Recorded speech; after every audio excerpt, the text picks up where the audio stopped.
Кофе – это продукт достаточно неоднозначный, что можно потерять голос, спорив о нем, пытаясь доказать, какой сорт вкуснее и как его следует готовить. Вы знаете правильный ответ на вопрос, как мне приготовить кофе, но ваш собеседник постоянно спорит, доказывая обратное. А все потому, что у всех разные вкусы, предпочтения и убеждения. Для некоторых чашка растворимого Нескафе первым делом с утра вполне приемлемый вариант. Для других скрупулезный выбор зерен, их обжарка, измельчение и заваривание – единственный вариант. Некоторые добавляют сливки и фруктовые сиропы, а другие освежают свои вкусовые рецепторы холодной чистой водой перед каждым глотком эспрессо, чтобы не пропустить ни одного тонкого нюанса.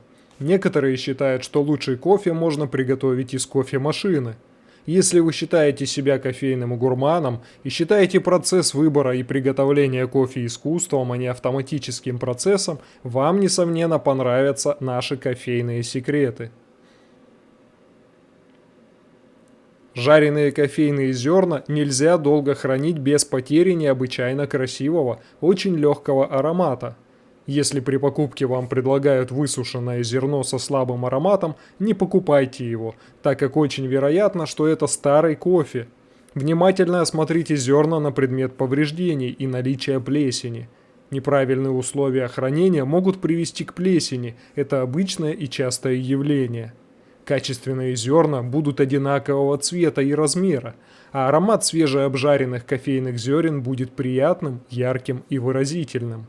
Если вы покупаете больше, чем можете использовать за один раз, храните их в морозильной камере. Этот совет исходит от Джерри Болдуина, соучредителя Starbucks. Разделите кофе на порции. Некоторые для заваривания сейчас, а остальные в морозильной камере, чтобы использовать по мере необходимости.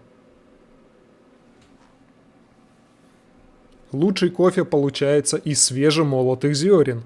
Чтобы приготовить турецкий кофе в медной, керамической или глиняной турке, вам понадобится тончайший помол. Кофе следует измельчить до порошка. Для этого напитка важнее всего быстрая варка, и тогда в процессе заваривания вы получите поистине великолепную стабильную пену в узкой горловине турки. Этот кофе не имеет себе равных по своему соблазнительному аромату и прекрасному вкусу. Многое зависит от воды, которую вы используете. Настоящие ценители кофе не станут использовать воду для заваривания из-под крана. Они выберут мягкую, свежую, насыщенную кислородом воду с минимумом минеральных солей без вкусов и запахов.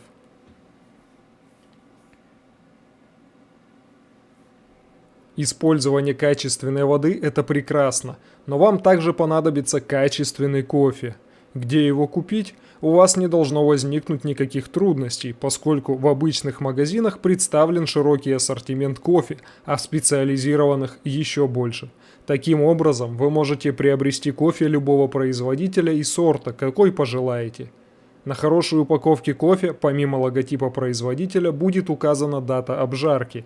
Некоторые гурманы предпочитают заказывать стручковые бобы для обжарки дома, считая, что кофе лучше всего приготовить, лично контролируя весь процесс. Они утверждают, что это просто, даже не специалист может обжарить их в домашних условиях.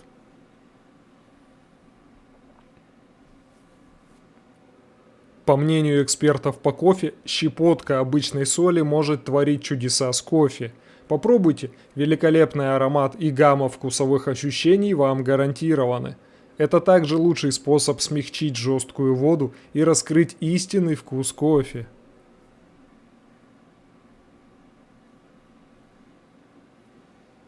Если обычный черный кофе вам не по вкусу, и вы как гурман можете оценить нюансы напитка, попробуйте следующее, чтобы подчеркнуть аромат. Добавьте ложку молотого кофе прямо в сухую турку, примерно на 30 секунд, перед добавлением воды. В конце приготовления добавить крошечный кусочек сливочного масла, чтобы напиток приобрел сливочное послевкусие. Перед тем, как влить воду, нагрейте в турке немного коричневого сахара, чтобы он карамелизировался, но не пригорел. Подогрейте специи в течение нескольких секунд в сухой турке, чтобы она уловила их запах. Затем добавьте кофе и воду. Ваш напиток приобретет аромат корицы, имбиря, гвоздики, черного перца и мускатного ореха.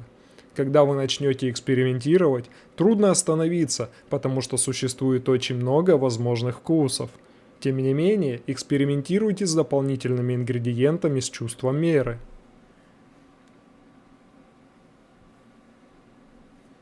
Кофе нужно варить медленно. Если вы торопитесь или беспокоитесь, лучше не начинать. Процесс требует вашего внимания и уважения. Научитесь получать удовольствие от медленной кофейной церемонии, превратите ее в искусство, и тогда результат будет идеальным. Ваши гости будут восхищаться вашими навыками приготовления и вкусом вашего кофе. Кофе следует готовить на медленном огне. Слишком быстро приготовленный напиток будет иметь кислый и горький оттенок.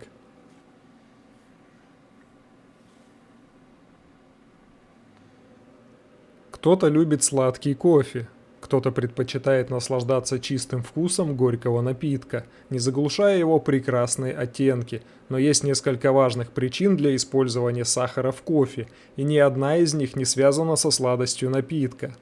Добавляя сахар на начальных этапах приготовления кофе, вы избежите необходимости его перемешивать до тех пор, пока он полностью не растворится прямо в чашке, в результате чего крупные частицы выпадут в осадок, а крошечные частицы будут кружиться в кофейных напитках, что займет много времени. Наличие сахара в нижней части турок снижает скорость нагрева кофе, так как сахар плохо проводит тепло. Скорость образования пузырьков уменьшается, кипение будет менее интенсивным. Сахар влияет положительно на пенообразование. Если вы сделаете тот же кофе с сахаром и без него, вы заметите, что с сахаром пена будет более пышной и стойкой. Не добавляйте сахар, если не любите сладкий кофе. Для горьких напитков есть и другие способы приблизиться к идеалу.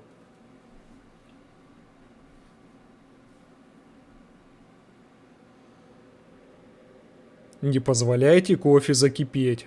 Это совсем неправильно. Это не секрет приготовления кофе и даже не рекомендация, а первоочередное и категоричное требование. Пригоревшее кофейное масло портит пену, нарушает гармонию, испаряет аромат и портит вкус. Вот что делает кипяченый кофе. Секрет кофе заключается в том, что для получения максимально насыщенного напитка с плотным и интенсивным вкусом нужно давать кофе почти кипятиться снова и снова, от 3 до 7 раз. Каждый раз едва приближайте напиток к грани кипячения, и когда пена начинает быстро подниматься, процесс нагрева следует прервать, а через некоторое время повторить всю процедуру заново.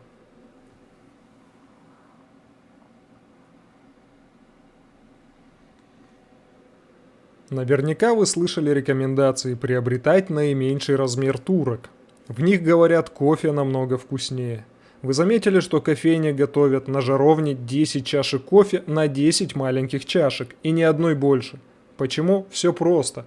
Пытаясь за один раз приготовить стабильную дозу кофе, рассчитанную на нескольких человек, мы рискуем нарушить пропорции.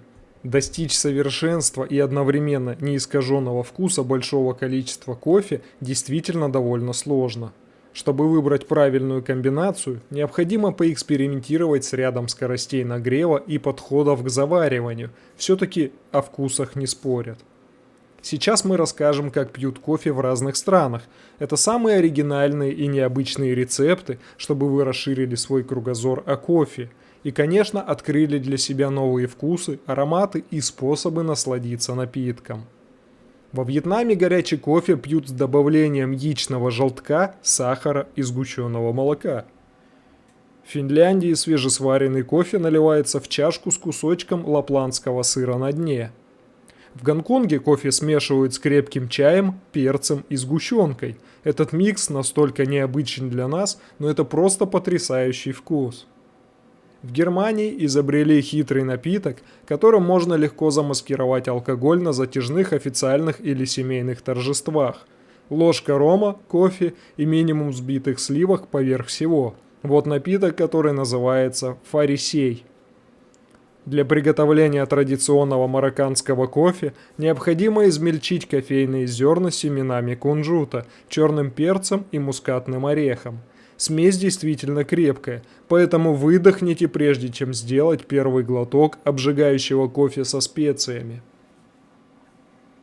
В Турции предлагают попробовать любимый кофейный напиток «Секрет Старого Мавра». В его вкусе четко различимо присутствие меда и чеснока. Секрет в этих ингредиентах. Такой кофе имеет великолепный вкус. В Испании традиционный кофе подается с долькой лимона. Прежде чем пить эспрессо, раскройте вкус лимона, раздавив его ложкой на дне чашки. Какие еще доказательства могут подтвердить истину о том, что существует множество вкусов и ароматов? Удачи, и пусть вам всегда удастся сварить кофе правильно, тем способом, который вы считаете самым вкусным.